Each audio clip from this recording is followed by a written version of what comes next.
Guys, welcome back to J2A TV. Got another video for you guys. If you haven't guessed by now, we're going to be covering a lot of Avatar: The Last Airbender content on this channel coming up in anticipation for the new Avatar: The Last Airbender live action series on Netflix. It's been more than 14 years since Avatar: The Last Airbender ended on Nickelodeon. Even though it's been so long since the last episode, it's still one of the most watched series on streaming services and the highest rated on Rotten Tomatoes with 100%. We've had one terrible live action adaptation, which we will never talk about on this channel again, and one fantastic animated sequel, Legend of Korra, which we saw in the mid to late 2010s.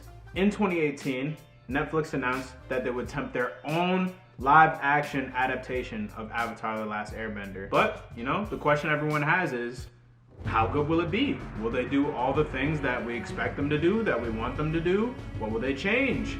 Will they change anything? Will they do it exactly the same? Will it be better than the god-awful abomination of a film that The Last Airbender was? So, what is Avatar: The Last Airbender about, for those of you that are new? The Last Airbender is set in a war-torn world where some of the population can bend one of the four elements of nature: water, earth, fire, and air. Aang is the Avatar and the sole wielder of all four elements and the main focus of the series. He is the bridge between the mortal and spiritual worlds.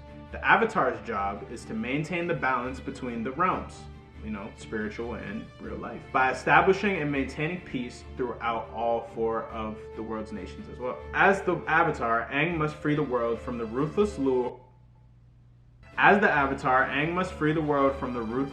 and war of the Fire Nation under Fire Lord Ozai. At the beginning of the series, Team Avatar is inexperienced. They're, you know, just a bunch of kids.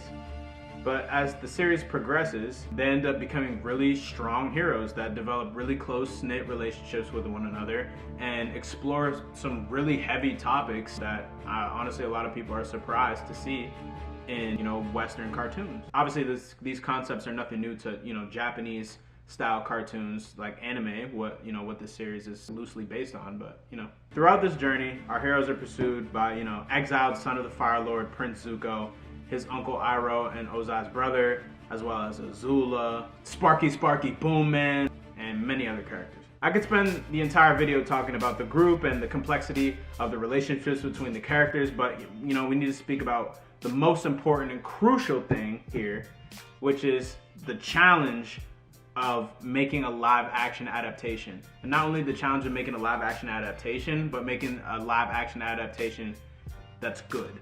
So what we have to talk about is previous spin-offs and adaptations that already exist to Avatar: The Last Airbender, because, you know, we gotta see what's out there so we know what to compare. With the popularity that the animated series gained, several popular directors at the time wanted to direct and create their own interpretations of the Avatar world. Ultimately, Paramount decided to hire M. Night Shyamalan, and it was quite possibly the worst decision that could have ever been made in the history of history. Okay, maybe not that dramatic, but it was pretty bad. We can ease up on him a little bit for the name change, considering that the other Avatar was actually out at the same time, and he didn't want to get have people confusing the name between the two films, so he did change it up a bit to The Last Airbender instead of Avatar: The Last Airbender. But ultimately, he created the very opposite of the series, making every decision, every story arc, and, you know, even bending scenes completely flat, colorless, lazy, and just downright disrespectful to the original series. I mean, what is this? As the creators of Avatar: The Last Airbender, Michael Dante DiMartino and Brian Konietzko, did I say that right? Brian Konietzko, forgive me. They always wanted to have a creative authority and oversight regarding the progress of the film, and quote, "Who knows? You never know. Maybe this could end up being halfway okay and they're asking for our input, so we'll try to help." That was our stance from the get-go. A, we didn't want it to be done at all before anyone was attached, and then B, if things are going to be done, we wanted to do it, but they weren't going to let us. And C, when they attached Night, we just thought, well, this is what we've been dealt. We're just gonna offer help when it's asked of us, and if it's not, we're just gonna stay out of the way. That's not at all what you wanna hear from the original creators of the TV series when trying to do any type of anything associated with the show. but specifically a live action adaptation. He goes on to say, in the beginning, it was more positive and we offered help, and then we had a big falling out or whatever. It's a long, I would need to take 2 weeks to tell you the story, and in the end, what do you get? The only thing that can be said, it was a wasted opportunity. It was just a wasted opportunity. I mean, it wasted money, wasted time. It was a wasted potential of our project. Yeah, it was just a waste. And out of all of that, I still learned a lot, but in some ways it was a good experience. There were good things that came of it, but ultimately the movie was not one of them. Tough. Even the original creators of the series were disappointed with the way the film ended up coming out to be. Ever since the disaster, absolute disaster of a film, fans have been talking about someone responsible and talented rising to the challenge to create a better adaptation of this amazing, amazing TV show that so many people, old and young, have come to love. The original creators of Avatar didn't want to go into another live action adaptation of the series, rightfully so. And instead, we got the spin-off series, The Legend of Korra, in 2012. The Legend of Korra was actually really good in my opinion. It had some really good animation, new characters, but some old faces, literally old faces, from the original series. You know, you see old Toph, Father Aang, old man Zuko, you know, among other characters. We saw some more creative bending. You know, you get some even sub bending, like you get metal bending, but then you have lava bending, and you know, they're having bending tournaments, and it's just a really cool way to show how bending could have progressed over time with more technology and just more, you know, in times of peace, how the different, you know, non-war ways that these bending abilities could be used. It just like really helps with more of the world building. It's really awesome. But you know, we're not here to talk about The Legend of Korra. We're here to talk about Avatar: The Last Airbender. Last week, as you guys know, or maybe even a couple of days ago at the time of the release of this video, Netflix dropped the official trailer for live action adaptation of Avatar: The Last Airbender, and a lot of people are really excited, or should I say cautiously optimistic. Just some quick things that we know about the series.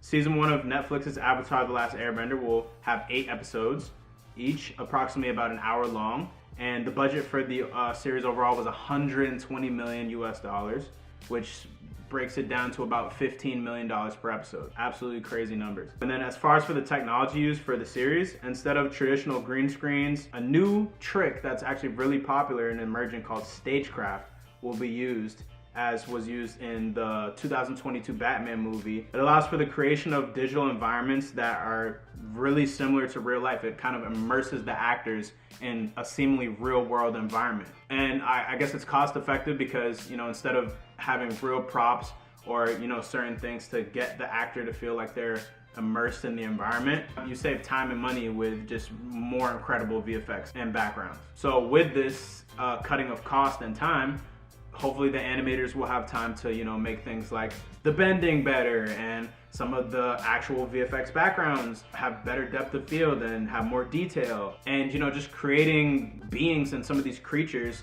on screen that we actually could see being, you know, a possibility in the real world. So earlier this year, we learned the names of a few of the actors who will be portraying some of our beloved characters. We have Gordon Cormier is Avatar Aang, Ian Ousley is Sokka, Kia Wentio is Katara, and many, many others. By the way, if I'm if I'm killing any of these names, you guys gotta forgive me. I don't mean it in a disrespectful way. So the first thing you notice, or that you should notice when looking at these characters, is many of them are ethnically Asian. I think this is a really good decision, seeing as Avatar: The Last Airbender is based on Asian and Indian beliefs, legends, and just overall culture. The previous adaptation didn't even bother with proper representation in its casting choices, so it's great to see how the Netflix version will be more culturally and ethnically conscious. They didn't even pronounce the names of the different characters right from the original series. Like, I mean, how disrespectful can you get? My name is Aang.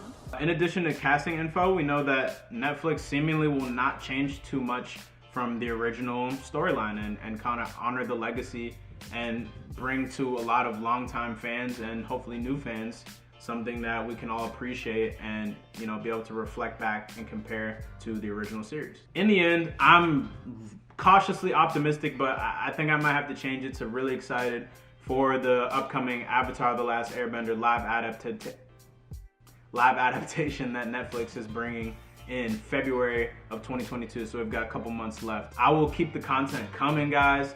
If you like this video, Please make sure you check out some of my other Avatar: The Last Airbender style videos, or even some of my different type style videos on this channel. I'm gonna do my best to try and stay up to date and drop as much content as I can for you guys coming up to the series release, and just, you know, even visiting some of the old content from the original show, and then hopefully when the show drops, I'll be able to do compare and contrast between, you know, episode by episode, like, all right, this is the cool things that they kept and changed from the, you know, from the original content, but this is what I liked and didn't like. So that you can look forward to that coming up pretty soon. And yeah, it's just really cool to see, like, you know, starting off as a little kid and having the original cartoon series, and then now as an adult being able to look and watch to a good live action adaptation, and then having the other adaptation in between. Like, I've kind of gotten a different version of the show at different stages throughout my life, and it's just really cool to compare and contrast and just look forward to. Netflix is Netflix. They did an amazing job with the One Piece Netflix version from the original Japanese series One Piece, and it looks really good and fans are happy with it. So Netflix has proven to us that they do have the technology for kind of the superpowers and some of the visual effects. So I'm sure Avatar: The Last Airbender will be the next big thing. It has the fan base. It seems like they have the budget and the attention to detail. And I guess at this point, the best thing we can do is just cross our fingers and wait until we see it on the big screen. That'll be it for this video. Make sure you guys like and subscribe. Watch some of my other content. But until next time, J2A TV out.